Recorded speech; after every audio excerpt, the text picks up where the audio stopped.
बिस्मिल्लाहिर्रहमानिर्रहीम एंड अस्सलाम वालेकुम। Welcome to Skyline classroom. और आज का जो टॉपिक है आपका दैट इज़ अ वर्ब। देखिए, इंग्लिश लैंग्वेज के अंदर वर्ब की बहुत ज़्यादा इंपॉर्टेंस है, क्योंकि जब आप इंग्लिश लिखते हैं या बोलते हैं उसमें सबसे ज़्यादा इस्तेमाल होने वाला जो वर्ड है वो आपका वर्ब ही होता है। वर्ब की अलग अलग शक्लें हैं। वर्ब किस तरीके से इस्तेमाल होता है आइए देखते हैं। वर्ब की जो ओरिजिन है वो लैटिन ज़ुबान से लिया गया वर्ड है जो है वर्बम, और वर्बम की मीनिंग है वर्ड। तो अगर आपसे कोई भी पूछे व्हाट इज़ अ वर्ब या इसकी ओरिजिन क्या है, तो आप उसे बता सकते हैं कि इसका मतलब है वर्ड, यानी ये लैटिन ज़ुबान का वर्ड जो है वर्बम से लिया गया है और इसका मतलब है वर्ड। ठीक है जी। अब ये वर्ड जो आप पढ़ रहे हैं ना, ये आपको बताता है किन चीज़ों के बारे में। एक आदमी या किसी चीज़ के बारे में बताता है। अब ये किसी आदमी या किसी चीज़ के बारे में बताता है, वो कौन सी चीज़ें हैं जो ये बताता है। ठीक है, अब हमें ये देखना होगा कि ऐसी कौन सी चीज़ें हैं जो ये जो वर्ब हम कह रहे हैं वो बताता है। नंबर 1 पर है कि व्हाट अ पर्सन और थिंग इज़, यानी पहला ये काम क्या करेगा, आपको बताएगा कि कौन सी मतलब चीज़ है या कौन आदमी है वो क्या है, उसके बारे में बताएगा कि एक चीज़ है या आदमी है वो क्या है। जैसे यहाँ पर एग्ज़ाम्पल आप देखें, द कैट इज़ डेड। अब आपको यहाँ पर इज़ जो है वो बता रहा है कि कैट जो है वो मरी हुई है। दूसरा है ही इज़ अ डॉक्टर। अब यहाँ पर भी इज़ जो इस्तेमाल है वो हमें बता रहा है कि वो एक इंसान है या शख्स है, वो क्या है, वो डॉक्टर है। अब इस तरीके से नीचे is, am, are, was, were, will be, shall be, ये आपके सारे के सारे कहलाते हैं ऐसे वर्ब्स जो आपको बताएं एक शख्स या एक चीज़ के बारे में कि वो क्या हैं। ठीक है। अच्छा, उसके बाद आते हैं नंबर 2 पर, व्हाट अ पर्सन और थिंग डज़। ये एक वर्ड जो है, ये जिसे हम वर्ब कह रहे हैं, ये बताता है कि एक आदमी या एक चीज़ क्या करती है, यानी उसके काम के बारे में बताता है, जिसे हम कहते हैं ना एक्शन। अब वो हमें बताता है कि कौन सी चीज़ क्या काम करती है और एक शख्स जो है वो क्या करता है। फॉर एग्ज़ाम्पल जैसे ही लाफ्स। अब ये लाफ जो वर्ब है ये आपका बता रहा है कि वो हंसता है। ठीक है। दूसरा, दे मेक एन असाइनमेंट, वो असाइनमेंट बनाते हैं। अब यहाँ पर मेक जो है आपका वर्ब है जो आपको बताता है कि वो कौन सा काम करते हैं। ठीक है जी। अब जो ऊपर हम पढ़ कर आए हैं ना नंबर 1, उसे हम कहते हैं टू बी टेंस, यानी ऐसे वर्ब्स जो आपको सिर्फ चीज़ों की, लोगों की मौजूदगी बताएं, उसे आप कहते हैं टू बी टेंस। और दूसरा नंबर जो हम पढ़ रहे हैं इसे कहते हैं हम मेन वर्ब, क्योंकि वो एक्शन बताता है, काम बताता है चीज़ या इंसान के बारे में जो वो काम करते हैं, तो उसे हम कहते हैं मेन वर्ब। ठीक है जी। अच्छा, नंबर 3 पर है auxiliary verb. What is auxiliary verb. ये ऑक्सिलरी वर्ब जो होते हैं ये मदद करते हैं मेन वर्ब की। ठीक है, यानी मेन वर्ब जो हम ऊपर पढ़ कर आए हैं जो एक्शन बताते हैं, अब इनको ज़रूरत होती है ऑक्सिलरी वर्ब्स की अपना जुमला मुकम्मल करने में, अपनी मीनिंग मुकम्मल करने में। जैसे एग्जांपल आप देखें, he is going to America. अब यहाँ पर मैंने इस बाद में इसलिए लगाया ताकि आपको पता चले कि यहाँ पर जो इस्तेमाल होने वाला वर्ब है ऑक्सिलरी वर्ब, वो एक्चुअल में मदद कर रहा है किसकी, मेन वर्ब की। दूसरे सेंटेंस में भी इसी तरीके से आप देखें, he has done his work. यहाँ पर मैंने हैज़ बाद में लगाया, अब लगाऊंगा। आप देखेंगे कि यहाँ पर अगर हैज़ नहीं लगाएं हम तो यहाँ पर डन की जो मीनिंग है वो कंप्लीट नहीं हो सकती। तो हैज़ जो है वो डन यानी मेन वर्ब की मदद कर रहा है, इस वजह से हम उसको ऑक्सिलरी वर्ब कह रहे थे। अच्छा जी, उसके बाद हम आते हैं ट्रांजिटिव वर्ब पर। वर्ब के अंदर ट्रांजिटिव वर्ब भी बहुत ज़्यादा इम्पोर्टेंट है और इसको समझना भी उतना ही ज़रूरी है जितना खुद वर्ब को समझना है। अब ट्रांजिटिव वर्ब क्या है, एक्चुअली वो वर्ब जो सब्जेक्ट से ऑब्जेक्ट तक डायरेक्ट असर करे, यानी काम का असर हो, यानी जो काम का असर डायरेक्ट ऑब्जेक्ट पर हो, सब्जेक्ट के काम का असर डायरेक्ट ऑब्जेक्ट पर हो, उसे आप कहते हैं ट्रांजिटिव वर्ब। अब ऐसे सेंटेंसेस, ऐसे वर्ब्स आपको बहुत मिलेंगे जहाँ पर वह जो काम का असर है यानी वर्ब का असर है वो डायरेक्ट ऑब्जेक्ट पर होता है, तो उस वर्ब को हम कहते हैं ये ट्रांजिटिव वर्ब है। जैसे हम यहाँ पर कह रहे हैं ही राइट्स अ नॉवल। अब यहाँ पर जो राइट इस्तेमाल किया गया है, जो वर्ब है ना राइट, ये डायरेक्ट असर कर रहा है किस पर, नॉवल पर, और नॉवल क्या है आपका, ऑब्जेक्ट। तो यही ट्रांजिटिव वर्ब कहलाएगा, ठीक है। दूसरे सेंटेंस में अगर आप देखेंगे, दे हेल्प अस, वो हमारी मदद करते थे या उन्होंने हमारी मदद की। अब यहाँ पर जो हेल्प्ड है वो आपका ट्रांजिटिव वर्ब है, क्यों, क्योंकि वो डायरेक्ट असर कर रहा है ऑब्जेक्ट पर, जो कि अस है आपका ऑब्जेक्ट।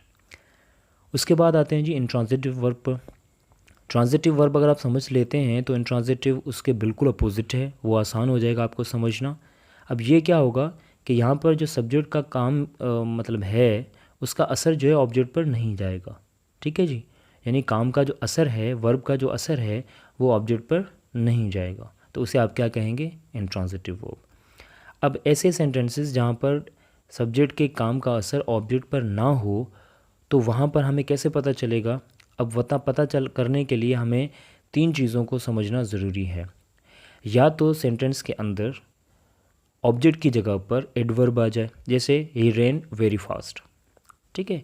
अब यहाँ पर जो ऑब्जेक्ट है वो वेरी फास्ट बिल्कुल भी नहीं है, बल्कि ये एडवर्ब है, तो इसे यहाँ पर हम कह सकते हैं कि ये रेन जो है ये आपका इंट्रांजिटिव वर्ब है। सेम तरीके से he slept on the floor, यहाँ पर भी जो आपका स्लेप्ट है वो उसका कोई ऑब्जेक्ट नहीं है, बीच में ये प्रीपोजिशन आ रहा है, इस वजह से आप इसको इंट्रांजिटिव वर्ब कहेंगे।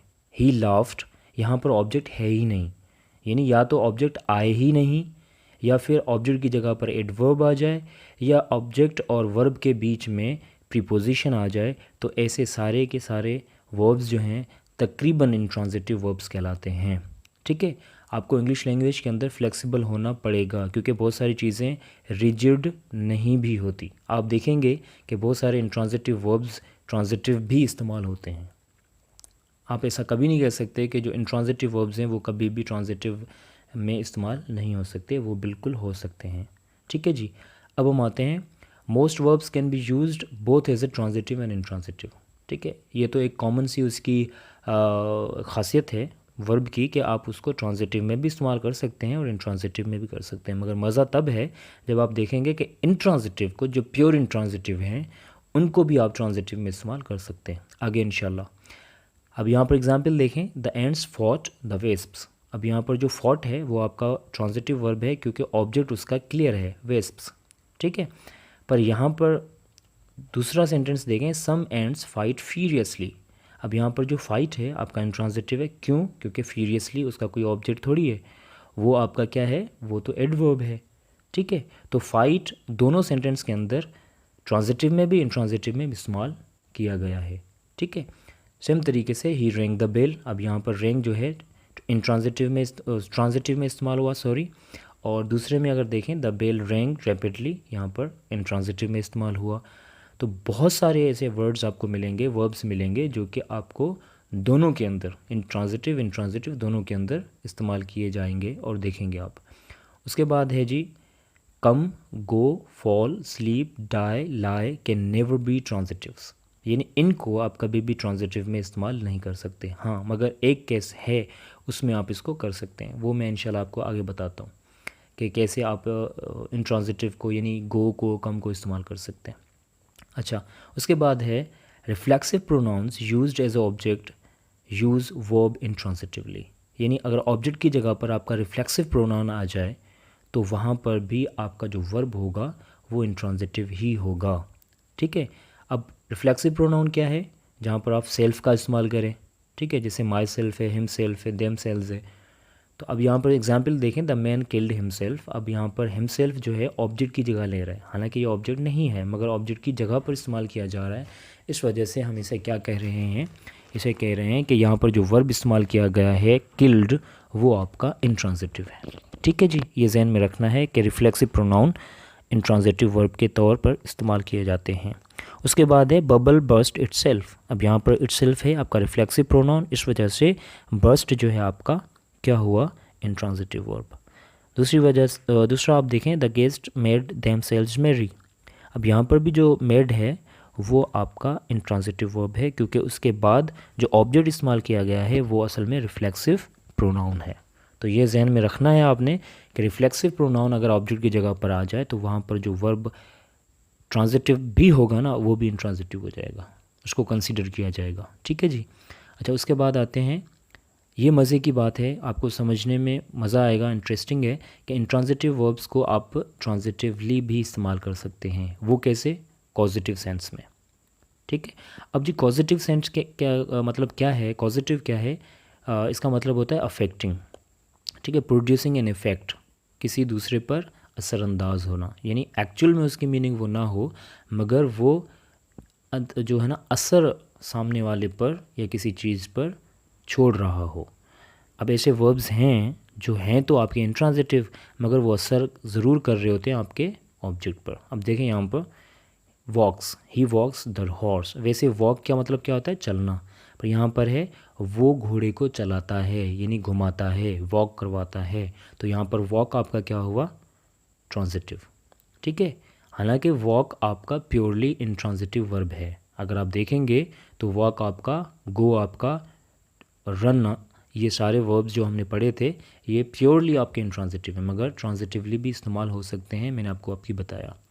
जैसे दूसरा अगर आप देखें, the girl ran a needle into her finger. एक लड़की ने अपनी जो है ना फिंगर में से आर पार कर दी सुई। अब यहाँ पर रेन का मतलब यानी रेन का असर है जो नीडल पर हो रहा है, तो इस वजह से आप कह सकते हैं कि यहाँ पर रेन जो है वो ट्रांजिटिवली इस्तेमाल किया गया है। ठीक है, पॉजिटिव सेंटेंस में। अच्छा जी, दूसरा है कि कुछ ऐसे वर्ब्स आपको मिलेंगे जिनकी स्पेलिंग की वजह से हम उनको ट्रांजिटिव या इंट्रांजिटिव इस्तेमाल कर सकते हैं। ठीक है, अब देखें यहाँ पर trees fall in monsoon. Sorry, मैंने यहाँ पर आफ्टरनून लिख दिया है, मिस्टेक है, ये मूनसून वर्ड है। ठीक है, इसको करेक्ट कर लीजिएगा। अब यहाँ पर जो फॉल इस्तेमाल हो रहा है वो आपका इंट्रांजिटिव है। ठीक है, फॉल हमेशा इंट्रांजिटिवली इस्तेमाल होता है। मगर wooden man fail the tree, अब यहाँ पर फेल जो इस्तेमाल हो रहा है वो आपका ट्रांजिटिव है, क्योंकि अगर फेल की डायरेक्ट जो है ना असर हो रहा है ट्री के ऊपर यानी ऑब्जेक्ट के ऊपर, मगर फॉल का जो है ना डायरेक्ट असर जो है ऑब्जेक्ट पर नहीं हो रहा। ठीक है जी। दूसरा देखिए, राइज अर्ली विद लार्क। अब यहाँ पर जो राइज इस्तेमाल किया गया है, राइज जो है यहाँ पर इस सेंटेंस में इंट्रांजिटिवली इस्तेमाल किया गया है, पर रेज जो है यानी स्पेलिंग चेंज की गई तो रेज इस्तेमाल किया गया है यहाँ पर कैसे? ट्रांजिटिवली इस्तेमाल किया गया है, रेज योर हैंड्स। ठीक है, यानी रेज को अगर आप सेंटेंस में इस्तेमाल करेंगे ना तो वो उसका पैसिव वॉइस भी बन सकता है और वो आपका ऑब्जेक्ट के ऊपर डायरेक्ट असर करेगा। ठीक है, तो ये आपके ट्रांजिटिव और इंट्रांजिटिव में कैसे इस्तेमाल होते हैं मैंने आपको बताया कि अगर वर्ब्स जो हैं जिनकी स्पेलिंग चेंज होगी तो वो इस तरीके से इस्तेमाल हो सकते हैं। फॉल को आप हमेशा इंट्रांजिटिवली इस्तेमाल करेंगे और फेल को, यानी मीनिंग दोनों की सेम है, गिरना। ठीक है, मगर फेल जो है वो आपका इस्तेमाल होगा एज ए ट्रांजिटिव, फॉल आपका इंट्रांजिटिव, राइज इंट्रांजिटिव और रेज जो है वो ट्रांजिटिव में इस्तेमाल होगा। आई होप कि आपको ये सारी चीज़ें इंटरेस्टिंग लगी होंगी, आपको समझ में आई होंगी। अगर नहीं समझ में आई, कोई प्रॉब्लम है तो आप मुझसे कमेंट सेक्शन में ज़रूर पूछ सकते हैं। और अगर अपने चैनल पर नए हैं, मेरे चैनल पर, तो आप उसको सब्सक्राइब ज़रूर कीजिएगा। नेक्स्ट वीडियो इंशाल्लाह बहुत जल्द आएगी। थैंक यू, अल्लाह हाफिज़।